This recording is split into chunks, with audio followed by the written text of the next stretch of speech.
पार्वती नदी पर चल रहे सुठालिया परियोजना के काम को अचानक ही किसानों ने बंद कर दिया। मौके पर पहुंचकर किसानों ने मशीनों को रोक दिया और विरोध करते हुए वहीं धरने पर बैठ गए, जिसके बाद इस परियोजना के कार्यपालन मंत्री, एसडीओ व इंजीनियर मौके पर पहुंचे और उन्हें समझाया, लेकिन किसान काम रोकने पर अड़े रहे। किसानों का आरोप है कि डैम में उनकी जमीन डूब रही है, लेकिन अभी तक मुआवजे के नाम पर उन्हें एक भी रुपया नहीं मिला है। आलम यह है कि कंपनी जबरन डरा धमकाकर उनकी जमीन खाली करवा रही है और वहां काम शुरू कर दिया है। किसानों को आशंका है कि कंपनी किसानों को गुमराह कर काम तो कर लेगी, इसके बाद में मुआवजा उन्हें शायद ही मिल पाए।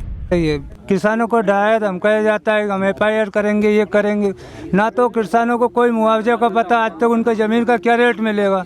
और लोग आते हैं तो उन्हें धमकाते हैं, आप पे FIR करेंगे, ये करेंगे, वो करेंगे। उसके खिलाफ हम सारे किसान हमारे हक के लिए यहाँ बैठे हैं। हम अगर हमारी मांगे नहीं मानी गई तो हम जल्द सत्याग्रह करेंगे। आने वाले कंपनी धमका रही है, किसान अगर जगह नहीं देते तो पार्वती में से रास्ता बनाया जा रहा है। ये हमारे बाबूलाल जी हैं, उनको धमकाया गया, FIR की धमकी दी उनको। तो अभी तक किसी प्रकार का कोई मुआवजा मिला है या उसकी राशि के बारे में आपको बताया गया है? किसी प्रकार का मुआवजा का मालूम नहीं सर। खाली आते हैं लोग और कहते हैं 448 मिलेंगे जमीन मकान के, कोई कहता है कि 1200 रुपये स्क्वायर फीट मिलेगा, कोई कहता है 200 रुपये स्क्वायर फीट मिलेगा। किसान पूरा परेशान है, कोई जानकारी नहीं कितना पैसा मिल रहा है क्या है, और यहाँ मनमाने ढंग से काम चलाया जा रहा है सर। इसी मुद्दे को लेकर आप शिवराज सिंह चौहान जो मुख्यमंत्री हैं उनसे भी मुलाकात की थी, उन्होंने क्या आश्वासन दिया था? शिवराज सिंह जी ने आश्वासन दिया था कि मैं आने वाले 2-4-8 दिन में आपको बताता हूँ, और हम इनसे कह रहे हैं कि 10 फरवरी तक का समय काम रोको आप, नहीं तो हम यहीं ऐसे ही बैठे रहेंगे। तो शिवराज सिंह जी वहीं जब इस बारे में कार्यपालन मंत्री से बात की गई तो उन्होंने बताया कि उन्होंने किसी तरह का कोई निर्माण कार्य शुरू नहीं किया है, बल्कि वो जमीन की टेस्टिंग कर रहे हैं। इसको लेकर उन्होंने किसानों से बातचीत करके ही जमीन की खुदाई की है। नदी पे सुठालिया परियोजना जो निर्माणाधीन है, उसमें किसानों की प्रारंभ से ही समस्या जो है मुआवजे को लेकर रही है।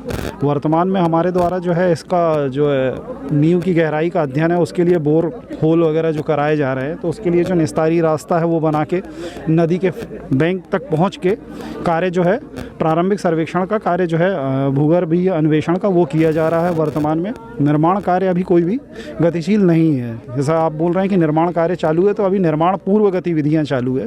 निर्माण कार्य जो है जब तक किसानों को पूरा मुआवजा नहीं दिया जाएगा तब तक नहीं प्रारंभ किया जाएगा। लेकिन किसानों का कहना है कि जो उनकी ज़मीन है जिसपे फसल खड़ी है उसको तबाह किया जा रहा है, फसल को नष्ट किया जा रहा है। नहीं, उसका विधिवत जो है जो नियम बोलता है उसके तहत इन लोगों ने जो उसका करार कराया हुआ है, और किसान ने अपनी स्वेच्छा और सहमति से बगैर किसी दबाव के लिखित पढ़त करने के बाद जो है उनके उस पर रास्ता दिया है, और वो रास्ते से हम लोग अप्रोच करके केवल इसमें बैंक पे पहुंचे हुए हैं और अपना जो है अन्वेषण का काम कर रहे हैं। बाद में सुठालिया तहसीलदार भूपेंद्र केलासिया ने भी मौके पर पहुंचकर किसानों से बातचीत की।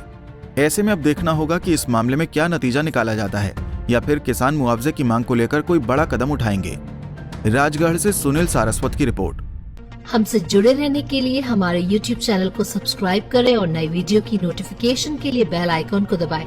अगर आप ये वीडियो Facebook पर देख रहे हैं तो लाइक जरूर करें और ज्यादा से ज्यादा शेयर करें। धन्यवाद।